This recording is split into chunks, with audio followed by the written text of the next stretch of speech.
In the early 2010s, adolescents traded in their basic flip phones for glowing screens connected to high-speed internet. Almost immediately, the data tracking teenage well-being started flashing red. This chart shows high school seniors satisfied with themselves. In 2012, this metric took a sharp dive. Look at the solid line for girls. The collapse for young women was noticeably steeper and deeper than for young men. This graph shows the rise of the social media superuser. By 2015, roughly 1 in 7 American girls spent more than 40 hours a week on these platforms, the equivalent of a full-time job. This chart displays clinical depression among UK teens based on daily social media use. Girls spending 5 or more hours a day online are 3 times more likely to be depressed than those reporting no use. The data shows that the smartphone acted as a gender-specific catalyst for this crisis, interacting with female psychology through a specifically engineered digital environment. Boys and girls both received smartphones at the same time. We have to look at their differing psychological drives to understand why the technology devastated girls more severely. Adolescents generally follow 2 sets of motivations. The first is agency, the drive for competence, master skills, and individuation, which pushed many boys toward multiplayer video games and YouTube. The second drive is communion, the motivation to integrate the self into a larger social unit through caring and empathy. This drive pulled girls heavily toward visually oriented sharing apps like Instagram and Snapchat. The architecture of visual platforms subverted the female need for communion more effectively than gaming subverted the male need for agency. Humans possess a subconscious mental gauge called a sociometer that tracks social prestige. When our perceived status drops, the brain triggers an anxiety alarm to motivate a change in behavior.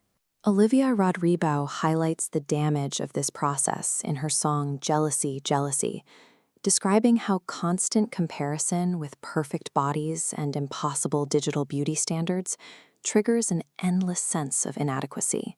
Digital beauty filters and tuning apps enable frictionless perfectionism. With a touch, users can morph their features into an unrealistic standard, forcing every other girl in the network to compete with edited highlight reels rather than reality. Algorithms amplify this pressure by serving extreme diet and pro-anorexia content to girls who show any interest in fitness or healthy eating. This socially prescribed perfectionism makes the shame of public failure a constant threat. 11-year-old Alexis Spence experienced this transition firsthand. Within months of joining Instagram, her feed morphed from fitness photos to pro-anorexia content, eventually leading to her hospitalization.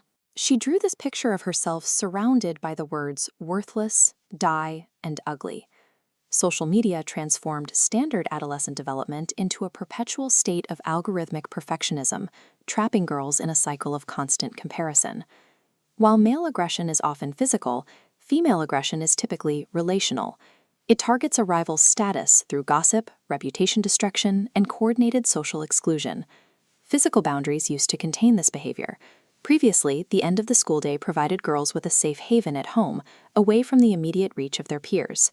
Digital features like anonymous messaging and soft blocks digitize these attacks, swarming the user with notifications and removing the sanctuary of the home. This constant connectivity makes the threat of social death a permanent reality. For a teenager, the possibility of ostracism is a living hell that now follows them into their bedrooms.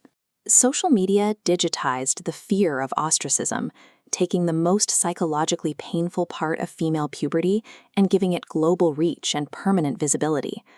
The Framingham Heart Study revealed that emotional states, particularly depression, spread contagiously through social networks. Data shows that female depression spreads rapidly to close friends due to higher emotional expressiveness. When a woman becomes depressed, the odds of depression in her friends increase by 142%, whereas male depression shows no such contagion. Social media acts as a hyperconductive wire for this anxiety. It removes the friction from emotional transmission, allowing negative moods to saturate interconnected peer groups instantly. This environment transformed individual cases of adolescent struggle into a networked, high-speed contagion of female anxiety. The sugar fallacy suggests that social media is merely a personal consumption choice that can be fixed with individual discipline. But the great rewiring of childhood was a systemic shift. Platforms fundamentally altered school culture by killing organic conversation, eye contact, and the shared experiences of face-to-face play.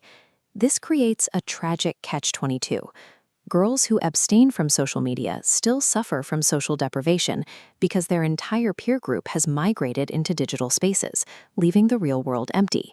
Social media functions as a systemic environmental pollutant, contaminating the social atmosphere for every teenager, regardless of their individual habits. Tech companies documented these exact gender-specific psychological harms through their own internal studies. Whistleblower Frances Haugen eventually leaked documents proving that these corporations understood the damage they were causing to young users. One internal Facebook study admitted that teens blame Instagram for increases in the rate of anxiety and depression, noting that social comparison is significantly worse on Instagram than on rival apps. The evidence points to an engineering outcome, the predictable result of placing developing minds inside an environment designed for exploitation.